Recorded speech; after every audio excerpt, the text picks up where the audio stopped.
Hey, sofa. Oh, baby. Okay. Here we go. Yeah, it's story time.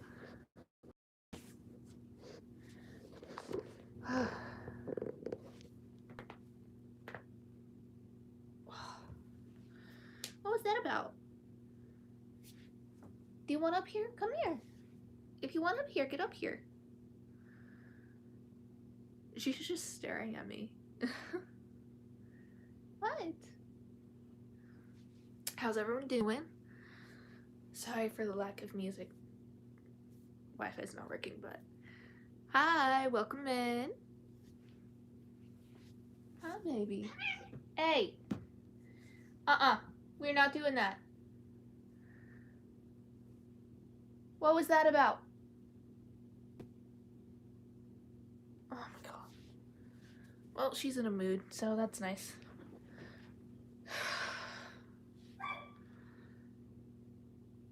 And so is he.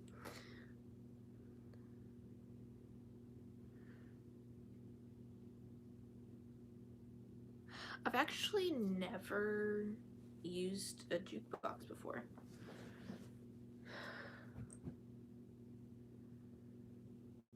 She's attacking her own shadow. That was adorable. Hope everyone's doing well, staying warm. What are you staring at? Oh. Huh. I have to check it out. I've never heard of it. Leave that alone.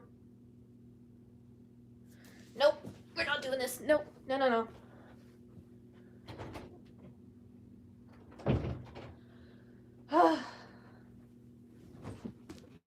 Okay. Sorry, she got in trouble. She was trying to eat a cord.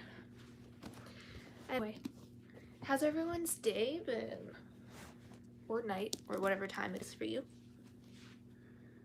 Why do you keep doing that? What's up, baby? Ow. What music do you like? I listen to pretty much anything, but I really like folk music. Yeah, folk and alternative music. Those are like my top favorites.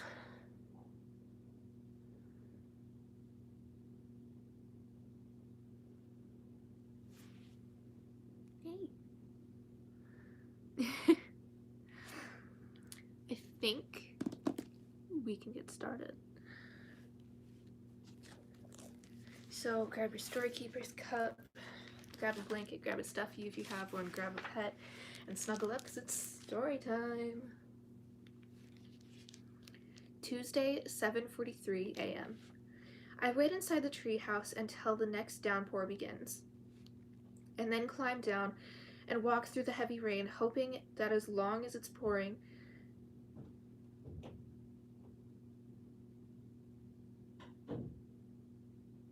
I've actually never seen this word, if I'm being honest.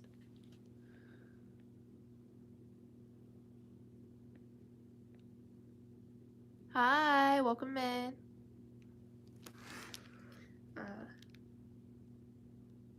Hopefully I'm saying this right. Pedestrians? I hope? I don't know. Will be preoccupied with staying dry and trying to avoid puddles. If I'm lucky, drivers will be watching for other cars, not fugitives from the law. A pickup truck goes past. Sorry. Hi, welcome in. Wiper swiping. And I do a double take. It's Slate, and there's someone small in the passenger seat. He's driving Alyssa to school. The Lamonts keep a spare key under a flower pot near the back door. By the time I let myself in, I'm soaked to the skin. It's quiet and still inside. Even better, it's warm and dry. Sorry, just went back to the last name. But being in this kitchen stirs up a... Sorry. Stirs up a stew of memories and emotions. There's a feeling of familiarity, but also a yearning for that time when I felt like I belonged here. When I'd make a big steaming pot of spaghetti on the old stove and pretend that I was part of the family. But this isn't the time for memories and regrets. I have to keep moving. I leave my wet shoes by the door, grab a garbage bag from under the sink, and dash up the stairs to the bathroom. What I see in the mirror is revolting. The black hair dye has started to run down my face and neck. If your hair dye runs, that's why...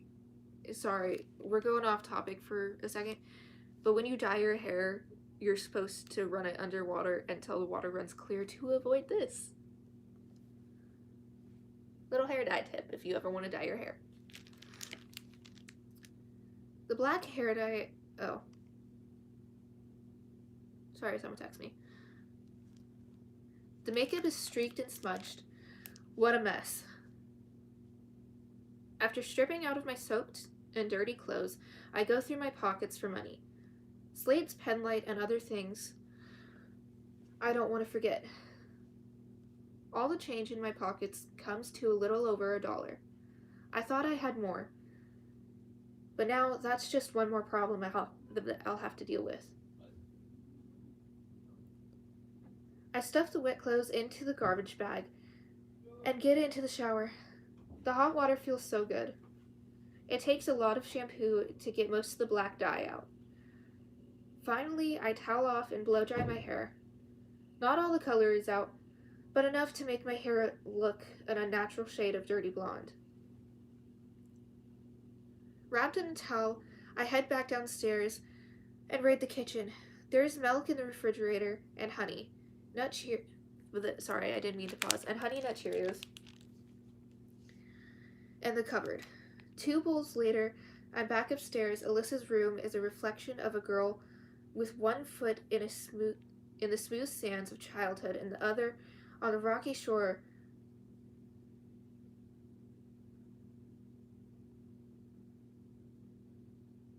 Sorry, that threw me off because it's like split, but on the rocky shore of adolescence. Posters of singers on pink walls, an electric guitar leaning against the dollhouse. A training bra lying in a pile of yesterday's soccer I read that right. Yeah, yesterday's soccer uniform. I go through her dresser and find a long-sleeved white cotton turtleneck that'll cover the Sharpie tattoo on my neck.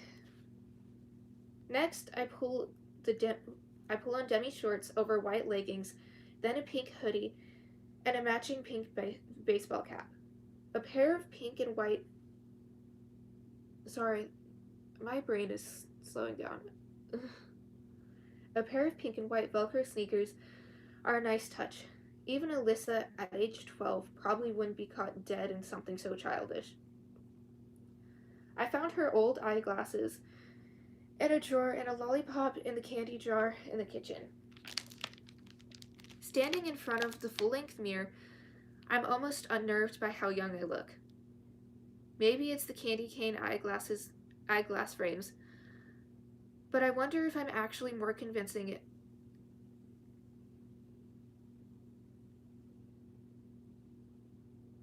Sorry,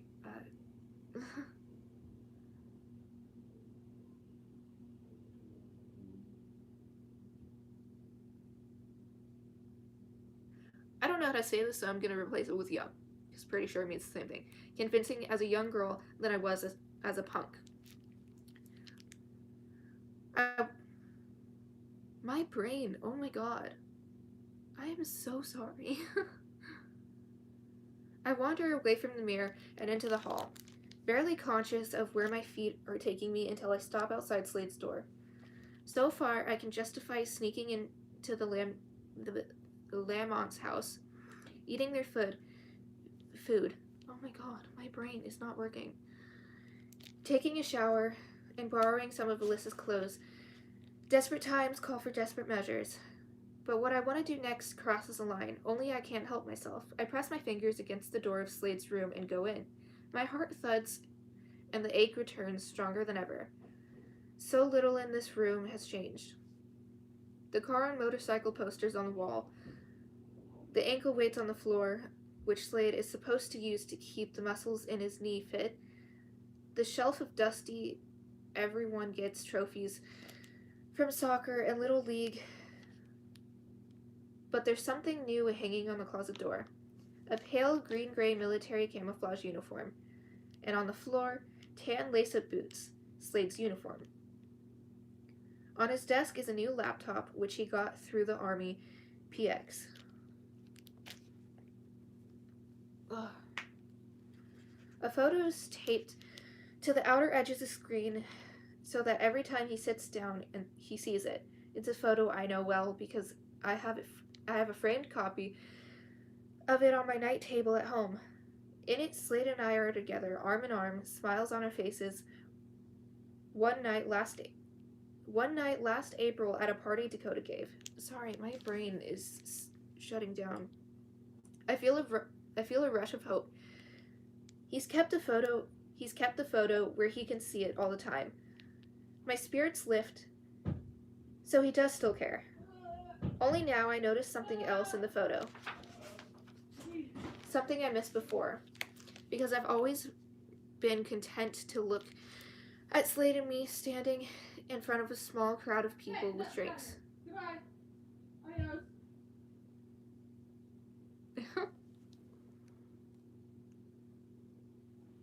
Yeah, I love books so much.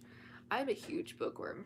I used to absolutely hate them, but then I found the correct genre and I'm a huge bookworm now. Sorry, we went a little off topic, but basically, my entire channel is my stories, and most of the live streams are other people's stories. Occasionally, I'll do a live stream on one of my stories, but mostly I do videos on that. Anyway. Drinks and food in their hands, and that crowd staring at us with an unmistakable look of dismay on their face is Dakota. And suddenly, I have an outrageous idea, or maybe the best word to describe it is desperate. Jerry has made my phone untraceable, so that means I can call Dakota. I can confront her with what I think and see how she reacts. I go over and over it in my head. But there's so much I can't predict. Other than the one thing I'm sure of, that I can't hide from the police much longer. Sooner or later, I'm going to get caught. With shaking hands, I turn... Sorry, my brain. With shaking hands, I turn on my phone. It's the middle of the school day, so I can't call her, but I can text. My trembling fingers make mistake after mistake. Finally, I manage to get it right. I know you off K. With my heart pounding as if I just run 5 miles, I hit send. Now what? I sit on Slate's bed. Even though the rain's passed, I can't go anywhere in my new disguise because it's a weekday. A girl my age should be in school. So I have no choice but to wait. But I know that it won't be long before Dakota reads the text. It's the middle of It's the middle of 4th period at school. Even if she has gym... What? My brain. Oh my god. Sorry, my brain's shutting off. It was a long day today. Even if she has gym or is super busy in some class, the period ends at 10:56. And she'll read it then. The first week... Time skip, by the way. The first week of senior year passed and Dakota was still a no-show at lunch in the cafeteria. I saw her in the hall between classes, and she said she was using lunch times to work on a research project in the library. But it was much too early in the year for anyone to be working on a research project. Had it not been for Brianna's persistence, I might have thought Catherine and Dakota were just having another one of their tiffs. Hi, welcome in. But during the previous fights, even the long one the spring before, no one had dared sit in Dakota's seat the way Brianna now did. And that, my beautiful, beautiful raindrops, is the end of chapter 29. We are currently reading Blood on My Hands. I will be back with chapter 30 tomorrow. But as always, please, please, please tell me your thoughts and theories in the comments. I am always in those comments, and I love hearing your thoughts and theories. But until then, good morning, good afternoon, and good night, my beautiful raindrops. Stay spooky, stay weird, stay dreaming, and don't let